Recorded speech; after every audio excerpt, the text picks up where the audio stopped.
পিতামহ ভীষ্মদেৱ, যি স্থানৰ পৰা আমি মহাভাৰত যুদ্ধত অংশগ্ৰহণ কৰিবলৈ আহিছোঁ, সেই ভূখণ্ডৰ নাম হ'ল প্ৰাগজ্যোতিষপুৰ। সেই প্ৰাগজ্যোতিষপুৰত কিৰাতৰাজ ঘটকাসুৰে ৰাজত্ব কৰিছিল। ধৰিত্ৰী দেৱীৰ পুত্ৰ বিদেহৰাজ ৰাজৰ্ষি জনকৰ পালিত পুত্ৰ নৰকে ঘটকাসুৰক বধ কৰি সেই ৰাজ্যৰ ৰজা হয়। নৰকাসুৰৰ 4 পুত্ৰ ভগদত্ত, মহাশীৰ্ষ, মদবান আৰু সুমালী। নহয় বৃহদাসুৰ, ভাৰতৰ পূব প্ৰান্তৰত অৱস্থিত মাতা কামাখ্যাৰ স্মৃতি বিজড়িত সেই ঠাইখণ্ডৰ নাম কিয় প্ৰাগজ্যোতিষপুৰ হ'ল? বৰাহদেৱ আৰু ধৰিত্ৰী দেৱীৰ পুত্ৰ হৈও তেওঁৰ নাম কিয় নৰকাসুৰ হ'ল? সৰ্বশেষে শ্ৰীকৃষ্ণই তেওঁক কেনেকৈ নিধন কৰিলে সেই বিষয়ে বিশদভাৱে যদি তুমি অৱগত, তেন্তে মোকো ব্যক্ত কৰি কৃতাৰ্থ কৰা। কাৰণ ভাৰতবৰ্ষৰ উত্তৰ পূব প্ৰান্তৰৰ বিষয়ে মই ইমান অৱগত নহয়। সেইবাবে জানিবলৈ মই সদায়েই উৎসুক। মোৰ উৎসুকতা দূৰ কৰিলে আনন্দিত হ'ম বৃহদাসুৰ। মই তেওঁৰ কথাৰ মাজতে ক'লোঁ, প্ৰকৃতাৰ্থতে পিতামহ, প্ৰাগজ্যোতিষপুৰৰ বিষয়ে জানিবলৈ হ'লে একেবাৰে আদিলৈ যাব লাগিব। তাৰ বাবে গুৰুৰ কৃপা আৰু আপোনাৰো অনুমতি নিশ্চয় লাগিব পিতামহ। গুৰুৰ কৃপা বাৰু অৱশ্যেই লাগিব, কিন্তু মইনো অনুমতি দিবলৈ কোন? মই বৃহদাসুৰক ক'লোঁ, আচলতে পিতামহ, আপুনি কোন সেইটোৱেই হ'ল আদি প্ৰশ্ন। আহক পিতামহ, আমি আৰম্ভ কৰোঁ আৰু দুয়োৱে সেৱা কৰোঁ সেই আদিৰ ওচৰত। বৃহদাসুৰ, সমগ্ৰ দেহ মোৰ শৰত বিদ্ধ। তেনেস্থলত মই মাত্ৰ মোৰ শুদ্ধ চিত্তেৰে এই বিশ্ব ব্ৰহ্মাণ্ডৰ স্ৰজক, পালক, নাশক আৰু ধাৰক সেই আদিক সেৱা জনাইছোঁ। দুয়োৱে সেৱা কৰিলোঁ আদিৰ ওচৰত, আৰু বৃহদাসুৰে কাহিনী ক'বলৈ আৰম্ভ কৰিলে। আচলতে এওঁ বৃহদাসুৰেই নে বৃহদাসুৰৰ ৰূপত অন্য কোনোবা? মই নাজানো তেওঁৰ প্ৰকৃত স্বৰূপ কি। পিতামহ, আপুনি নিশ্চয় জানে যে প্ৰথমতে এই বিশ্ব ব্ৰহ্মাণ্ডখন অন্ধকাৰতেই আচ্ছন্ন আছিল। অনুমান কৰিব পৰা কোনো ৰূপেই নাছিল। কেৱল অন্ধকাৰ আৰু শূন্যতা, কেৱল শূন্যতা। সেই শূন্যতাৰ অন্তৰালত যিজনা আছিল, তেওঁৱেই আছিল পৰমাত্মা। সেই পৰমাত্মাই বিনন্দ বিলাসৰ হেতু সৃষ্টিৰ ইচ্ছা কৰি ওমকাৰ ধ্বনিৰে নাদ ব্ৰহ্ম সৃষ্টি কৰি মহাভূতাদি পঞ্চতত্ত্ব অৰ্থাৎ পৃথিৱী, জল, অগ্নি, আকাশ আৰু বায়ু সৃজন কৰি স্বয়ং ভিন্ন ৰূপত প্ৰকট হ'ল। সেই পৰমাত্মা যি ইন্দ্ৰিয় জ্ঞানৰ বৰ্ষীভূত, সূক্ষ্ম, অব্যক্ত, সনাতন, সৰ্বভূতত ব্যাপক আৰু অচিন্ত, সেই বসুধা ৰূপত স্বয়ং ভগৱান উদ্ভৱ হ'ল। পৰমাত্মা ভগৱানে বহু প্ৰাণী সৃষ্টি কৰাৰ মানসেৰে নিজ শৰীৰকে দ্বিখণ্ডিত কৰি এভাগ আদ্য প্ৰকৃতি আৰু অন্য ভাগত নিজেই পুৰুষৰূপে নিজ দেহৰ শক্তি বীজকে বহুধা বিভক্ত কৰিলে পিতামহ। বৃহদাসুৰ, সৃষ্টি তত্ত্বৰ এই কথাবোৰত মই যেন আঁত হেৰুৱাই পেলাইছোঁ। ইয়াতকৈ সহজ বোধগম্যভাৱে মোক বাৰু বুজাই ক'ব নোৱাৰিবানে? কথাৰ মাজতে দোদুল্যমান হৈ মই বৃহদাসুৰক প্ৰশ্ন কৰিলোঁ। পিতামহ, মোৰ গুৰুৱে যদিও মোক সহজ বোধগম্য হোৱাকৈ কৈছিল, তথাপিতো মই আপোনাক সেইদৰে সৃষ্টিতত্বৰ এই জটিল কথাখিনি ক'ব পৰা নাই। মোৰ অক্ষমতাক মই নতশিৰে স্বীকাৰ কৰিছোঁ পিতামহ। অৱশ্যে এইটোও সত্য যে সৃষ্টিতত্ত্ব এটা অত্যন্ত জটিল বিষয়। নহয়, মই অৱশ্যে একেবাৰেও নুবুজাকৈ থকা নাই বৃহদাসুৰ। তথাপিতো সহজসাধ্যকৈ ক'লে বিষয়টোত আৰু গভীৰভাৱে সোমাই যাব পাৰিম।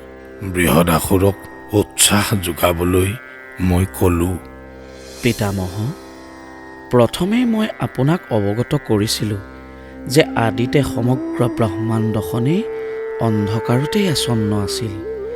চাৰিওফালে কেৱল শূন্যতা। তেতিয়াই পৰমাত্মাই ওম শব্দ উচ্চাৰণ কৰি নিজেই সাকাৰ ৰূপ ধৰি জলৰ সৃষ্টি কৰিলে। সাকাৰ ৰূপত ভগৱান যি স্থানত উপবিষ্ট হ'ল, তাৰ চাৰিওফালে পানীয়ে আশ্ৰয় গ্ৰহণ কৰিলে আৰু সি এক অন্দৰ আকৃতি ধাৰণ কৰিলে। লাহে লাহে সি সহস্ৰ সূৰ্যৰ সমান তেজস্বী হৈ এক বৃহৎ স্বৰ্ণ অন্দৰ ৰূপ ধাৰণ কৰিলে। নৰ শব্দৰ অৰ্থ হ'ল ভগৱান। নৰৰ পৰা পানী উদ্ভৱ হোৱাৰ বাবেই পানীক নাৰ বোলে, আৰু সেই পানীত স্থান গ্ৰহণ কৰি পানীক আশ্ৰয় দিয়াৰ বাবে পৰমাত্মাৰ নাম হ'ল নাৰায়ণ। সেই নাৰায়ণে ব্ৰহ্মাণ্ড বিস্তাৰৰ অৰ্থে নিজকে দ্বিখণ্ডিত কৰি ভগৱতী অৰ্থাৎ আদ্য প্ৰকৃতিক সৃজনা কৰি নিজেই পুৰুষ ৰূপে সাকাৰ ৰূপ ধাৰণ কৰিলে পিতামহ। তাৰ পিছত জীৱ সৃষ্টিৰ হেতু ব্ৰহ্মাক নাভি কমলৰ পৰা সৃজন কৰি সৃষ্টিৰ দায়িত্ব অৰ্পণ কৰি নিজেই পালন আৰু সংহাৰৰ দায়িত্ব গ্ৰহণ কৰিলে।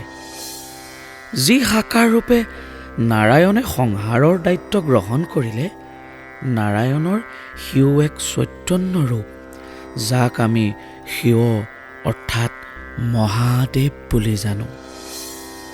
নাৰায়ণৰ অন্য এটি নাম হ'ল বিষ্ণু। ব্ৰহ্মা, বিষ্ণু, শিৱ এই তিনিও অভিন্ন যদিও কাৰ্য আৰু কাৰণৰ উদ্দেশ্যে তেওঁলোকৰ স্বৰূপ ভিন্ন। নাৰায়ণ বা বিষ্ণু ব্ৰহ্মা আৰু শিৱৰ আজ্ঞাৰ দ্বাৰা পৰিচালিত নহয়, বৰঞ্চ নাৰায়ণ বা বিষ্ণুৰ আজ্ঞাত ব্ৰহ্মা আৰু শিৱই নিজ নিজ দায়িত্ব আৰু কৰ্তব্য পালন কৰি আছে। প্ৰভু নাৰায়ণে শতগুণে ব্ৰহ্মাক, ৰজগুণে বিষ্ণু আৰু তমগুণে নিজেই শিৱৰূপে বিদ্যমান হ'লেও তেওঁ নিৰ্গুণ, অৰ্থাৎ এই তিনি গুণত আবদ্ধ নহয়, অথচ তেওঁৰ গুণৰো সীমা নাই। ইমানখিনি বাৰু বুজিলোঁ বৃহদাসুৰ। কিন্তু দেৱতা মণ্ডলী, মানৱ, দানৱ, যক্ষ, ৰক্ষ, দৈত্য, গন্ধৰ্ব, কিন্নৰ, কীট, পতংগ, পশু পক্ষী, তৰু তৃণ এই সৃষ্টিসমূহৰ সৃষ্টিৰ অন্তৰালত থকা প্ৰভুৰ প্ৰকৃত উদ্দেশ্যনো কি বাৰু বৃহদাসুৰ? প্ৰকৃতাৰ্থতে পিতামহ, ব্ৰহ্মাণ্ড পৰিচালনাৰ অৰ্থে অনেক তত্ত্বৰ প্ৰয়োজন। সেইসমূহক পৰিচালনা কৰিবলৈ আৰু সৃষ্টিক বিনন্দীয়া কৰি ৰাখিবলৈ এই সভাকে ভগৱন্তই সৃজন কৰিলে। আত্মস্বৰূপ জ্ঞানৰ অৰ্থে বুদ্ধি, সত, ৰজ, তম এই তিনি গুণ আৰু বিষয়গ্ৰাহী পঞ্চেন্দ্ৰিয় তৈয়াৰ কৰিলে। ইয়াৰ পাছত আকাশ, বায়ু, অগ্নি, জল আৰু পৃথিৱী এই পঞ্চমহাভূত সৃষ্টি কৰি সেইসমূহক গুণ প্ৰদান কৰিলে। আকাশৰ গুণ শব্দ, বায়ুৰ গুণ শব্দ আৰু স্পৰ্শ, অগ্নিৰ গুণ শব্দ স্পৰ্শ আৰু ৰূপ, জলৰ গুণ শব্দ স্পৰ্শ ৰূপ আৰু ৰস, পৃথিৱীৰ গুণ শব্দ স্পৰ্শ ৰূপ ৰস আৰু গন্ধ। প্ৰভু নাৰায়ণে ব্ৰহ্মা বিষ্ণু আৰু শিৱক যি আজ্ঞা তথা নীতি নিৰ্দেশনা প্ৰদান কৰিছিল সেইসমূহকেই বেদ বোলা হয়। সৃষ্টিৰ আদিতে ভগৱান নাৰায়ণে সকলোৰে নানা কৰ্ম বেদৰ দ্বাৰা নিৰ্দিষ্ট কৰি সেইসমূহৰ পৰিচালনাৰ ভাৰ ত্ৰিমূৰ্তি অৰ্থাৎ ব্ৰহ্মা বিষ্ণু আৰু শিৱক প্ৰদান কৰি নিজে পুনঃ অনন্ত নিদ্ৰাত নিমগ্ন হ'ল। ব্ৰহ্মাই সৃষ্টিৰ কাৰ্যত অগ্ৰসৰ হৈ প্ৰথমে তম, মোহ, মহামোহ, তামিশ্ৰ আৰু অন্ধতামিশ্ৰক সৃজন কৰিলে। নিজৰ সৃষ্টি দেখি ব্ৰহ্মা নিজেই বিস্মিত হ'ল আৰু সেয়েহে পুনৰ প্ৰজা সৃষ্টিৰ উদ্দেশ্যে অনুতাপত দগ্ধ হৈ সৃজন কৰিলে সনক, সনন্দ, সনাতন আৰু সনত কুমাৰক। এই চাৰিসিদ্ধই সৃষ্টি কাৰ্যৰ প্ৰতি অনীহা প্ৰকাশ কৰি ভগৱন্তৰ নাম লৈ ব্ৰহ্মাৰ ওচৰৰ পৰা প্ৰস্থান কৰিলে আৰু সেয়েহে ব্ৰহ্মাদেৱে অতি শতগুণে নাৰদক সৃজন কৰিলে। নাৰদেও সৃষ্টি কাৰ্য অস্বীকাৰ কৰি প্ৰভুৰ নাম লৈ প্ৰস্থান কৰাত ব্ৰহ্মাদেৱ বিবুদ্ধিত পৰিল। সেয়ে তেওঁ বিষ্ণুৰ পৰামৰ্শ গ্ৰহণ কৰিবৰ বাবে তেওঁৰ আশ্ৰয় গ্ৰহণ কৰিলে আৰু তেতিয়াই ভগৱানে মায়া প্ৰকৃতি সৃজন কৰি মায়াৰ উদ্ৰেক কৰালে, যাৰ দ্বাৰা ব্ৰহ্মাই সৃষ্টি কাৰ্য আগবঢ়াই লৈ গ'ল। মায়াৰ অবিহনে যে সৃষ্টি কাৰ্য অসম্ভৱ, যি মায়া শক্তি স্বয়ং প্ৰভু নাৰায়ণৰ সৃজন আৰু তেওঁৰ আজ্ঞাধীন, এই চৈতন্য শক্তিৰ অভাৱৰ হেতুকে বাৰে বাৰে ব্ৰহ্মাদেৱ সৃষ্টি কাৰ্যত পথচ্যুত হৈছিল। সেয়েহে ব্ৰহ্মাকে আদি কৰি সকলো মায়াত আবদ্ধ। সেইবাবেই জগতৰ সকলোকে অচৈতন্য বুলি কোৱা হয়। চৈতন্য শক্তিৰ অধিকাৰী কেৱল প্ৰভু নাৰায়ণ বা বিষ্ণু। সেয়েহে তেওঁক চৈতন্যমূৰ্তি ভগৱন্ত বুলি কোৱা হয়। বৃহদাসুৰ আদ্য প্ৰকৃতিৰ স্বৰূপ কি? কি ৰূপত আই ভগৱতীয়ে সৃষ্টিক ধাৰণ কৰি আছে? মই বৃহদাসুৰক সুধিলোঁ। এইবাৰ বৃহদাসুৰে মিচিকিয়াই হাঁহিলে আৰু ক'লে, পিতামহ, আমাৰ মনত এনে ভাৱ হয় যে আপুনি এই কথাবোৰ জানিও যেন আমাক প্ৰশ্ন কৰি আছে। আচলতে বৃহদাসুৰ, সৰুতেই আই মোৰ গংগা দেৱীৰ মুখত ধৰ্ম, অৰ্থ, কাম, মোক্ষৰ বিষয়ে শুনিছিলোঁ যদিও সেই তেতিয়া কোমলমতী মস্তিষ্কই মোৰ সকলো কথা বুজি পোৱা নাছিলোঁ। গুৰু ভাৰ্গৱ পৰশুৰামেও সৰ্বশাস্ত্ৰৰ অনেক তত্ত্ব কথা মোক কৈছিল যদিও বয়সৰ লগে লগে আৰু অন্যান্য বিভিন্ন কাৰকৰ হেতু সেইসমূহ যেন আজি বিস্মৃতিৰ গৰ্ভত বিলীন হৈ গ'ল। অন্যহাতে জ্ঞানী লোকে কয়, জনা কথাও পুনৰাবৃত্তি কৰাটো জ্ঞানৰেই এটি অংশ বিশেষ। ইয়াৰ পৰা কওঁতা আৰু শুনোতা দুয়োৰে উন্নতি সাধন হয়। গতিকে মই যদি কিবা প্ৰশ্ন কৰোঁ, তুমি মনলৈ এনে ভাৱ নানিবা যে মই তোমাৰ জ্ঞানৰ পৰীক্ষা কৰিব বিচাৰিছোঁ।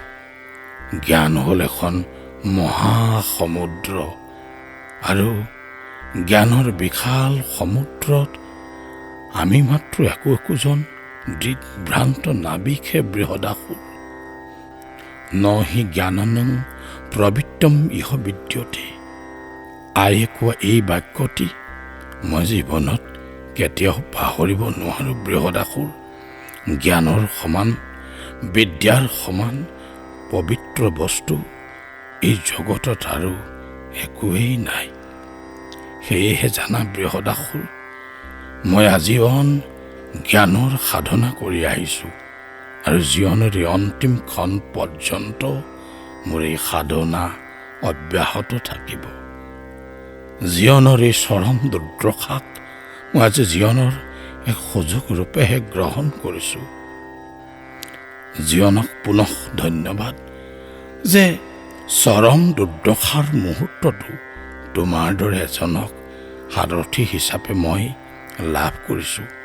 গতিকে আমাৰ মাজৰ পৰা কপটতা আৰু বিনয়তাৰ অহংকাৰ, এই দুই মহাব্যাধি যেন আঁতৰি যায় আৰু জীৱনৰ অনুসন্ধানৰ দিশটো যাতে আমি দুয়ো উন্মোচিত কৰিব পাৰোঁ, তাৰ বাবে যেন পৰমেশ্বৰে আমাক কৃপা কৰে। পিতামহ, আপোনাৰ দৰে এজন স্থিতপ্ৰজ্ঞ ব্যক্তিৰ সান্নিধ্যত আমাৰো জীৱন কৃতাৰ্থ হৈছে। গতিকে আমিও আপোনাৰ দৰে জীৱনক ধন্যবাদ জ্ঞাপন কৰিছোঁ পিতামহ। আপোনাৰ জ্ঞানৰ পৰিসীমা আৰু উদাৰতাক আমি প্ৰণাম জনাইছোঁ। বাৰু বৃহদাসুৰ, এতিয়া মূল বিষয়লৈ আহা আৰু ভগৱতীৰ স্বৰূপ সম্পৰ্কত তোমাৰ বক্তব্য প্ৰকাশ কৰা। ভাল পিতামহ। আমাৰ গুৰুদেৱে ভগৱতীৰ স্বৰূপ সম্পৰ্কত কৈছিল যে আদ্যশক্তি ভগৱতীৰ প্ৰধানত তিনি স্বৰূপ: লক্ষ্মী, সৰস্বতী আৰু দুৰ্গা। লক্ষ্মী স্বৰূপে জগতৰ অন্নপূৰ্ণা, সৰস্বতী ৰূপে জ্ঞান প্ৰদায়িনী আৰু দুৰ্গা ৰূপে দুৰ্গতি নাশিনী। এয়া ভগৱতীৰ মূলতঃ তিনি স্বৰূপ যদিও প্ৰকৃতাৰ্থত সৃষ্টি ৰক্ষাৰ্থে তেওঁ সহস্ৰ অব্যয় ৰূপ ধাৰণ কৰিব পাৰে। সৃষ্টিতত্ত্ব ব্যাপক। ইয়াৰ যেনেকৈ আদিও নাই, ঠিক তেনেদৰে অন্তও নাই। কেৱল মাত্ৰ পৰমেশ্বৰ নাৰায়ণৰ ব্যতিৰেকে কোনেও ইয়াৰ সম্পূৰ্ণ স্বৰূপ বৰ্ণনা কৰিব নোৱাৰে পিতামহ। ভগৱন্তৰ শ্ৰীমুখৰ বাণী বেদেও এই ক্ষেত্ৰত সম্পূৰ্ণ তথ্য দিবলৈ অপাৰক পিতামহ। বৃহদাসুৰ, যদি ভগৱন্তই স্বয়ং সম্পূৰ্ণ, তেনেস্থলত দেৱ দেৱীক তেওঁ কিয় সৃজন কৰিলে? পিতামহ, এই ক্ষেত্ৰত এটি উদাহৰণ দিলে বুজিবলৈ সহজসাধ্য হ'ব। যেনেকৈ এখন দেশত ৰজাই যদিও সৰ্বেসৰ্বা, তথাপিতো ৰজাই সকলো কাৰ্য নিজেই সম্পাদন নকৰি মন্ত্ৰী, পাত্ৰমন্ত্ৰী, সেনাপতি তথা অমাত্য আৰু অন্যান্য কৰ্মচাৰীৰ দ্বাৰা দেশ পৰিচালনা কৰে, ঠিক সেইদৰে ঈশ্বৰেও সম্পূৰ্ণ ব্ৰহ্মাণ্ডৰ অধিকাৰী হৈও সকলো দায়িত্ব নিজে গ্ৰহণ নকৰি বিভিন্নজনৰ দ্বাৰা সেইবিলাক পৰিচালিত কৰিছে। ব্ৰহ্মাণ্ড সৃজন কৰি দেৱ দেৱী নানা গ্ৰহ নক্ষত্ৰত ভিন ভিন দায়িত্ব প্ৰদান কৰি ব্ৰহ্মাণ্ড পৰিচালনা কৰিছে। পৃথিৱীৰ দায়িত্ব বসুমতীক, জলৰ দায়িত্ব বৰুণক, আকাশৰ দায়িত্ব বায়ুক, বতাহৰ দায়িত্ব পৱনক, অগ্নিৰ দায়িত্ব অগ্নিদেৱতাক আৰু পোহৰৰ দায়িত্ব নিজেই সূৰ্যৰূপে নাৰায়ণে গ্ৰহণ কৰিছে। এনেদৰে ভিন্ন ভিন্ন প্ৰয়োজনৰ দায়িত্ব ভিন্নজনক অৰ্পণ কৰি এই সকলো দেৱী দেৱতাৰ অধিপতি হিচাপে ইন্দ্ৰক ৰজা পাতি স্বৰ্গ স্থাপন কৰিছে। মনুষ্যক পৃথিৱীখন সুন্দৰৰ পৰা সুন্দৰ কৰি তুলিবলৈ ব্ৰহ্মাৰ দ্বাৰা সৃজন কৰিছে। সৃষ্টিৰ প্ৰয়োজনত দেৱ দেৱীসকলক অমৰ হিচাপে গঢ়ি তোলা হৈছে, কিন্তু মনুষ্যক মৰণশীল কৰি গঢ়ি তোলা হৈছে। যদিও আমি মৃত্যুক ভয় কৰোঁ, এই মৃত্যুৰ বাবেই মনুষ্য জীৱন দেৱতাৰো বাঞ্ছনীয় পিতামহ। কাৰণ অমৰত্ব দেৱতাৰ বাবে সময়ে সময়ে অভিশাপ হৈ উঠে। কেৱল মাত্ৰ মৃত্যুৱেহে জীৱনক জয় কৰিব পাৰি, যি মৃত্যু দেৱতাৰ ভাগ্যত নাই পিতামহ। পৃথিৱীৰ অন্যান্য প্ৰাণীসমূহকো মৰণশীল হিচাপে গঢ়ি তোলা হ'লেও এনে জীৱন কাৰো বাঞ্ছনীয় নহয়। কাৰণ ইতৰ প্ৰাণীৰ যিহেতু বোধ শক্তি নাই, সেয়েহে এনে প্ৰাণীসমূহে ঈশ্বৰক উপলব্ধি কৰিব নোৱাৰে। ঈশ্বৰৰ অবিহনে কোনেও মোক্ষ দিব নোৱাৰে। যিহেতু মানুহে ইচ্ছা কৰিলেই ঈশ্বৰ চিনি পাব পাৰে, ঈশ্বৰৰ মহত্বক উপলব্ধি কৰিব পাৰে, গতিকে 84 লক্ষ যোনি অতিক্ৰমী যেতিয়া জীৱই মনুষ্য জন্ম লাভ কৰে, তেতিয়াই নিজ কৰ্মৰ দ্বাৰা মুখ্য পদ অৰ্থাৎ ভগৱন্তত বিলীন হ'ব পাৰে, যিটো দেৱতাৰ ক্ষেত্ৰত অসম্ভৱ। সেয়ে মৰণশীলতাৰ বাবেই মনুষ্য জীৱন দেৱতাৰো বাঞ্ছনীয়। জীৱন দুই ভাগে বিভক্ত, ঐহিক আৰু পাৰত্ৰিক। ঐহিক অৰ্থাৎ ইহজন্মৰ জীয়াই থকা দিনসমূহ, পাৰত্ৰিক অৰ্থাৎ পৰজন্মৰ বিষয়সমূহ। ঐহিক জীৱনেই পাৰত্ৰিক জীৱন নিৰ্ণয় কৰে। এই ঐহিক আৰু পাৰত্ৰিক সুখৰ আধাৰ হ'ল প্ৰভু ভগৱন্ত। যিসকলে এই পৰম তত্ত্বক নাজানি ঐহিক বৈষয়িক সুখ লাভৰ অৰ্থে সকলো কাম সম্পাদন কৰে, তেওঁলোকক দেৱ দেৱীৰ প্ৰয়োজন। দেৱ দেৱীসকল হ'ল ক্ষণস্থায়ী সুখৰ প্ৰতীকী। দেৱ দেৱীসকলে মনুষ্যক ক্ষণস্থায়ী সুখৰ গৰাকী কৰিব পাৰে। এই ক্ষণস্থায়ী সুখ হ'ল জীৱনৰ মোক্ষ লাভৰ বাধক। কিন্তু দেৱতা পূজাৰে ক্ষণস্থায়ী সুখৰ গৰাকী হৈ সেই সুখৰ গৰ্বতে গৰ্বিত হৈ যেতিয়া মনুষ্যই অকাৰ্য কৰে, তেতিয়া তাৰো বিচাৰ ভগৱন্তই নিজে সম্পাদন নকৰি দুজন দেৱতাৰ দ্বাৰাই সেই কাৰ্য সম্পাদন কৰে। ঐহিক জীৱনত কৰা অকাৰ্যৰ পৰিণামৰ বিচাৰ গ্ৰহপতি শনিয়ে আৰু পাৰত্ৰিক জীৱনত সেই কাৰ্য শনিৰ অগ্ৰজ দেৱতা যমৰাজে সম্পন্ন কৰে। ভগৱন্তই সৃজন কৰা উৰণ, বুৰণ, গজন আৰু ভ্ৰমণ, এই চাৰিমুঠি জীৱৰ ভিতৰত মনুষ্যই হ'ল শ্ৰেষ্ঠ। কিন্তু ক্ষণস্থায়ী সুখত মত্ত হৈ কেৱল মাত্ৰ ইন্দ্ৰিয় সুখজনিত বিষয়ত লিপ্ত হোৱা মনুষ্যৰ যি পাপ অৰ্জন হয়, সেই পাপৰ বিচাৰ কেতিয়াবা জীৱমাত্ৰেই ঐহিক আৰু পাৰত্ৰিক এই দুয়ো জন্মতেই সন্মুখীন হ'ব লগা হয়। পিতামহ, আপুনি নিশ্চয় জানে পিতামহ, যে বিভিন্ন দেৱ দেৱী, গ্ৰহ নক্ষত্ৰ, সিবিলাকৰ কৰ্ম গতি আৰু মনুষ্যৰ জীৱনত ইয়াৰ প্ৰভাৱ সম্পৰ্কীয় অধ্যয়ন তথা গৱেষণাক জ্যোতিষশাস্ত্ৰ বুলি কোৱা হয়। প্ৰথমে যিহেতু এই সম্পৰ্কীয় অধ্যয়ন আৰু গৱেষণা আমাৰ জন্মস্থানতেই কৰা হৈছিল, মাতা কামাখ্যা আৰু মহাদেৱ শিৱৰ স্মৃতি বিজড়িত সেই ভূখণ্ডক প্ৰাগজ্যোতিষপুৰ ৰূপে জনা গৈছিল। এই সম্পৰ্কত অধিক আলোচনা আমি পিছলৈ কৰিম পিতামহ। বৃহদাসুৰ, প্ৰাগজ্যোতিষপুৰৰ অধিপতি নৰকাসুৰৰ বিষয়ে তুমি মোক সবিশেষ ব্যক্ত কৰা। বৰাহ বিষ্ণু আৰু ধৰিত্ৰী দেৱীৰ পুত্ৰ নৰকাসুৰে কেনেকৈ অসুৰজনী লাভ কৰিলে, ঈশ্বৰ আৰু দেৱীৰ সন্তান হৈ কেনেকৈ নৰকাসুৰৰ পতন হ'ল, এই বিষয়ে যদি তুমি সবিশেষ জানা, তেনেহ'লে জ্ঞাত কৰিলে আনন্দিত হ'ম। পিতামহ, প্ৰাগজ্যোতিষপুৰৰ বৰ্তমানৰ অধীশ্বৰ মহামান্য মহাৰাজ ভগদত্তৰ পিতৃপুৰুষ নৰকাসুৰৰ বিষয়ে আমি জনা কথাখিনি অৱগত কৰিবলৈ আমি সদায়েই আগ্ৰহী। কাৰণ পিতামহ, নিজ মাতৃভূমিৰ বিষয়ে ক'বলৈ কাৰনো বাৰু আগ্ৰহ নহ'ব। তাতে নৰকাসুৰৰ সমগ্ৰ জীৱনটোৱেই অতি বৈচিত্ৰ্যময়। গুৰুৰ মুখেৰে শুনা কথাখিনি আমি আপোনাক অৱগত কৰিবলৈ লোৱাৰ প্ৰাক মুহূৰ্তত আমি গুৰুক শ্ৰদ্ধাৰে প্ৰণাম জনাইছোঁ আৰু আমাৰ স্মৃতিশক্তিয়ে যাতে আমাক প্ৰতাৰণা নকৰে, তাৰ বাবে আপোনাৰ আশীৰ্বাদ বিচাৰিছোঁ পিতামহ। মই চকুৰ এটা পলকেৰে বৃহদাসুৰক আশীৰ্বাদসূচক ইংগিত প্ৰদান কৰিলোঁ। তেওঁ নৰকাসুৰৰ কাহিনী আৰম্ভ কৰিলে।